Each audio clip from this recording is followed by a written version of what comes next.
Greetings, YouTube philosophers. Welcome to the 25th series of Univocity from the Logic of Sense. This chapter appears a direct continuation of the previous chapter about communication of events and leads up to Deleuze giving his ontology, which he calls Univocity or Univocal Being. This chapter is very paradoxical, seemingly more so than most of the other ones. There's a lot of what I would say are literary tricks and puns. And I would call this an example of crypto philosophy. You've heard of cryptocurrency. This is crypto philosophy. So at one point he even says that philosophy merges with ontology, which merges with univocal being. He starts out by saying that the problem has shifted from trying to talk about the logical and alogical compatibilities and incompatibilities between events. And he says that that's no longer relevant because we have affirmed divergence, or we've given a positive affirmation to the synthesis of disjunctive synthesis. What he's basically doing is affirming difference, but he's not putting it exactly like that. So he says that because we've affirmed disjunctive, all events are basically compatible with one another. That is, they can all communicate with one another. What is incompatible is an event can be incompatible with an individual, a person, or a world. But events are not incompatible with themselves. And this chapter, it is a chapter of ontology, so it is connected to the previous series on ontology, the 16th one, which is the static ontological genesis. And I would also say it's connected to the next series, series 17, which is on the static logical genesis.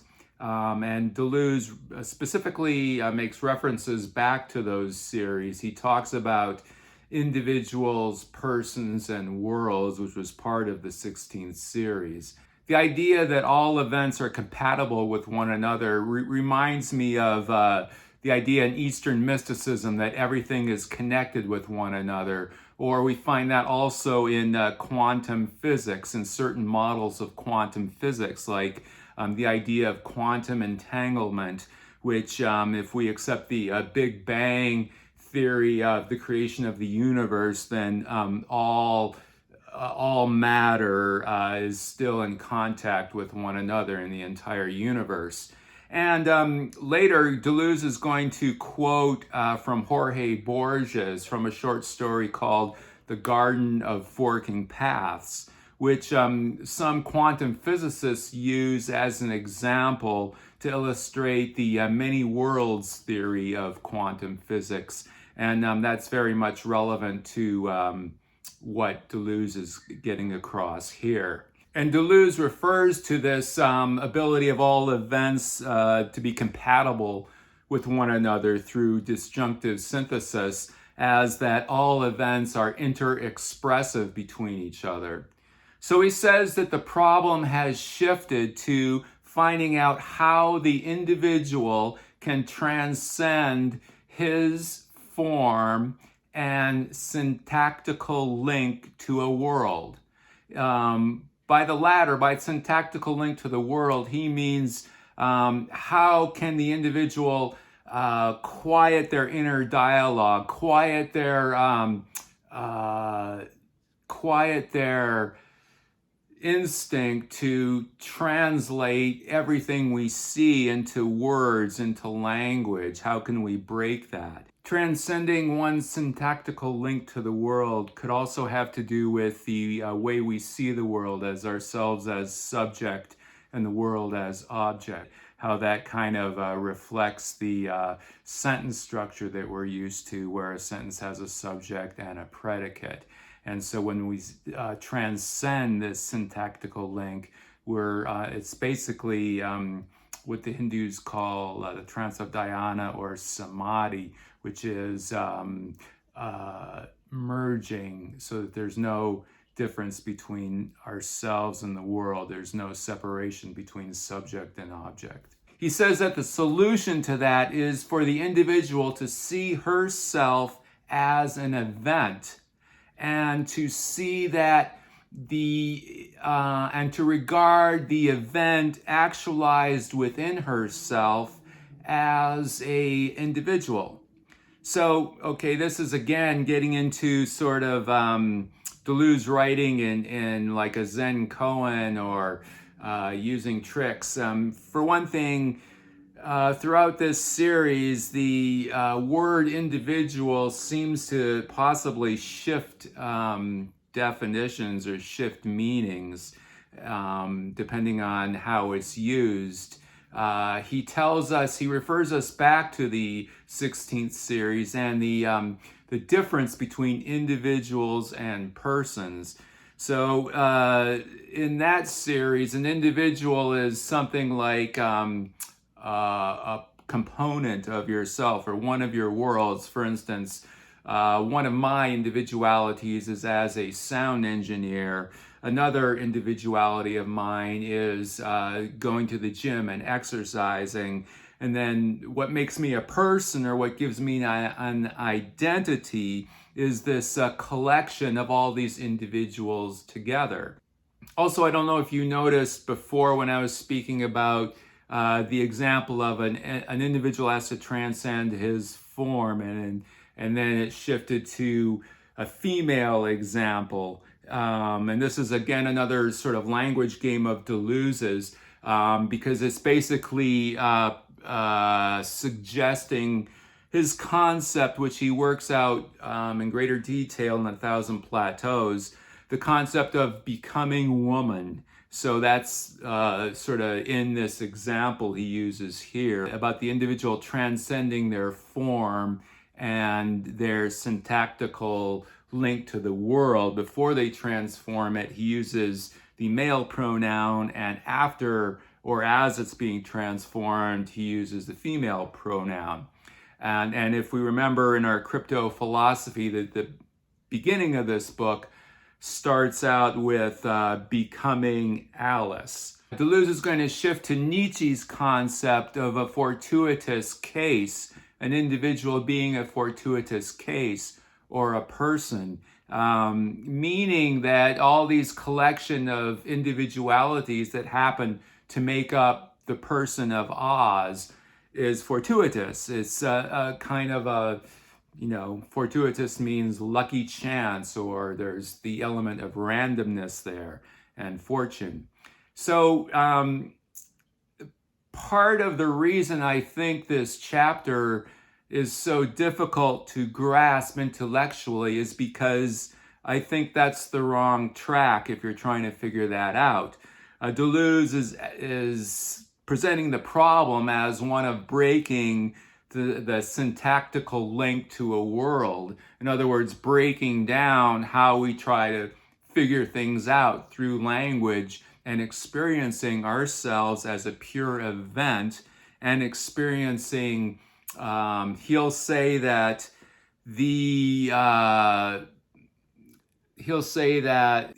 experiencing oneself as an event means that you will necessarily want to experience every other person as an event, and that every event you'll want to experience as an individual.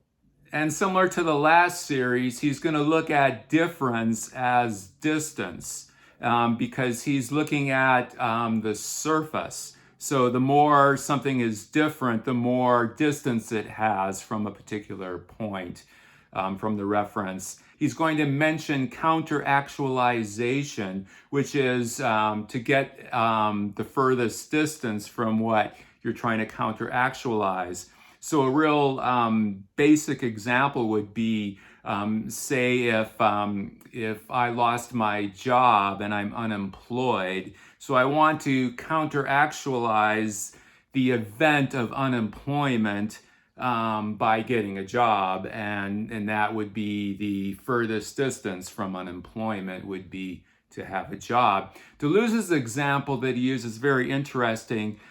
He says that his love is affirmed by the distance that he has from a friend in another world that he hates. So after the Borges quote, Deleuze then goes into specifying what he means by univocity of being or univocity. He's saying univocity signifies that being is a voice, that whenever it speaks of everything of which it speaks in one and the same sense. The word sense is in quotation marks here. But he says this does not mean that every being is the same or that all being is unified. Each being is different, but they're all able to communicate through disjunctive synthesis. He relates the univocity of being to Nietzsche's eternal return. This is pretty complicated. He explains it a little bit more, not that it's any clearer, but he does explain this notion more in his previous book, Difference and Repetition. And I'll post the pages where you can read up on Univocal Being there. And it's kind of interesting to read, even if it's difficult to grasp, because you can see kind of the seeds of where Deleuze was going. And there's even one point in Difference and Repetition that he changes for the logic of sense and how he's describing univocity or univocal being. He compares it to the drops in an ocean, so that being is, each individual drop, which is, I guess, all different from each other, but all together they make up this thing called the ocean.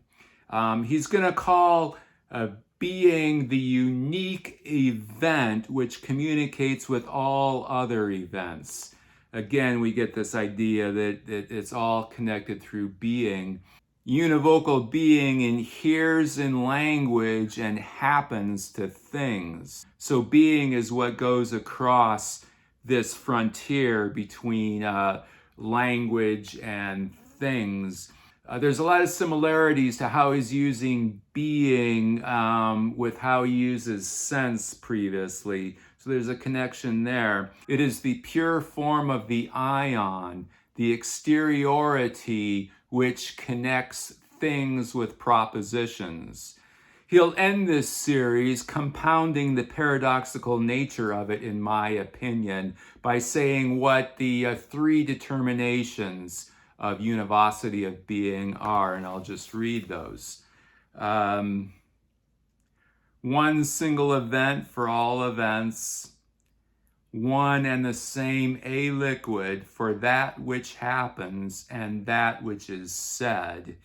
And you can Google aliquid. He italicizes aliquid. You can Google that and get deeper into the paradox. And one and the same being for the impossible, the possible, and the real. And on the esoteric side, I want to look at the Borges quote. It's very interesting. I'm going to just read the whole quote. You come to this house, but in other possible pasts, you are my enemy. In others, my friend. Time is forever dividing itself toward innumerable futures, and in one of them I am your enemy.